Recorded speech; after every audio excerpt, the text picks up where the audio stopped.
तर फलटण आत्महत्या प्रकरणामध्ये नवीन अपडेट जे आहेत त्या समोर येत आहेत त्या संदर्भातल्या टॉप 9 बातम्या पाहूया। सुषमा अंधारेंकडून बीडच्या वडवणी गावात जात डॉक्टर महिलेच्या कुटुंबियांची भेट। सुषमा अंधारेंच्या सरकारला 2 नोव्हेंबरपर्यंत अल्टिमेटम, मागण्या मान्य न केल्यास 3 तारखेला फलटण पोलीस स्टेशन समोर आंदोलन करणार, अंधारेंचा इशारा। फलटणमधील महिला डॉक्टरच्या कुटुंबियांशी उद्धव ठाकरेंचा फोनवरून संवाद। उद्धव ठाकरेंनी संपूर्ण प्रकरणाची कुटुंबियांकडून माहिती घेतली। उपमुख्यमंत्री अजित पवारांच्या मृत डॉक्टरांच्या कुटुंबियांशी फोनवरून संवाद। दोषींना सोडणार नाही, कोणाचाही हस्तक्षेप होऊ देणार नाही, अजित पवारांच्या कुटुंबियांना शब्द। रुपाली चाकणकरांचं महिला आयोगाचं अध्यक्षपद धोक्यात असल्याची चर्चा। फलटण प्रकरणात चाकणकरांची भूमिका अजितदादांना पटली नाही। पीडितेच्या कुटुंबियांशी बोलताना अजित पवारांचं मोठं विधान।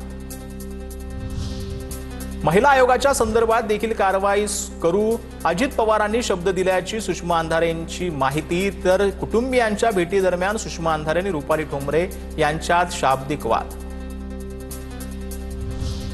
रक्षकच भक्षक झालेत। महिला डॉक्टरवर पोस्टमॉर्टम रिपोर्टसाठी फेरफारसाठी रणजितसिंह निंबाळकरांचा दबाव होता। फलटण महिला डॉक्टर आत्महत्या प्रकरणी वर्षा गायकवाडांचा आरोप।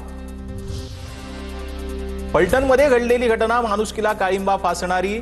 महिला डॉक्टर आत्महत्या प्रकरणाचा रामराजे निंबाळकरांकडून निषेध। कुणाकडून झालं, कसं झालं यावर मला बोलायचं नाही, पण या घटनेनं लागलेला कलंक धुवून कसा काढायचा, रामराजे निंबाळकरांची प्रतिक्रिया।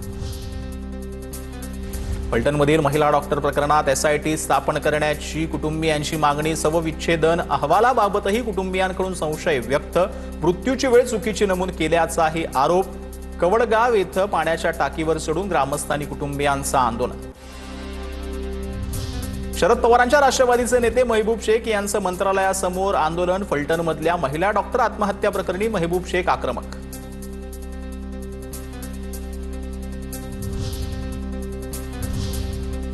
आता बघूया शेतकरी मोर्चा संदर्भातल्या टॉप 9 बातम्या। तर शेतकऱ्यांच्या कर्जमाफीचा निर्णय 30 जून 2026 पर्यंत घेणार। सह्याद्रीवरील बैठकीनंतर मुख्यमंत्री फडणवीसांची घोषणा। कडूंच्या शिष्टमंडळाची निर्णयाला सहमती।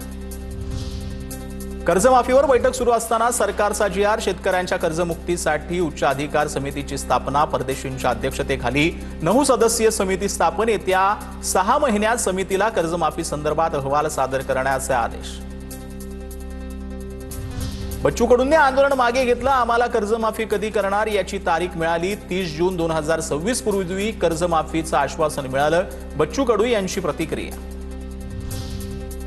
जरांगे पाटील बच्चू कडू यांच्यात आंदोलनात सहभागी। काल 6 वाजता सरकारनं डाव टाकला, डाव प्रतिडावानंच मोडावा लागणार, जरांगे पाटलांचं विधान। शेतकऱ्यांची कर्जमाफी करण्याची सरकारची भूमिका, पण कर्जमाफीसाठी लागणारा वेळ द्यावा लागेल, बैठकीतून तोडगा काढू, चंद्रशेखर बावनकुळेंची प्रतिक्रिया। बच्चू कडू लढवय्ये नेते, 7-12 कोरा करण्यात कडूंना यश आल्यास आम्ही स्वागत करू, बच्चू कडूंच्या आंदोलनावरून खासदार संजय राऊतांची प्रतिक्रिया। 2 पदाधिकाऱ्यांना ताब्यात घेतल्याचा नवलेंचा आरोप। अटक करायची तर आम्हाला करा, अशी ही प्रतिक्रिया। तर डावपेच करून आंदोलन फोडण्याचा प्रयत्न करू नका, अजित नवलेंचा इशारा। यवतमाळच्या बाबुळगावमध्ये उपमुख्यमंत्री अजित पवारांच्या ताफ्याला शेतकऱ्यांनी काळे झेंडे दाखवले। बच्चू कडूंच्या नेतृत्वातील मोर्चाला अजित पवारांनी भेट न दिल्यानं आंदोलक आक्रमक।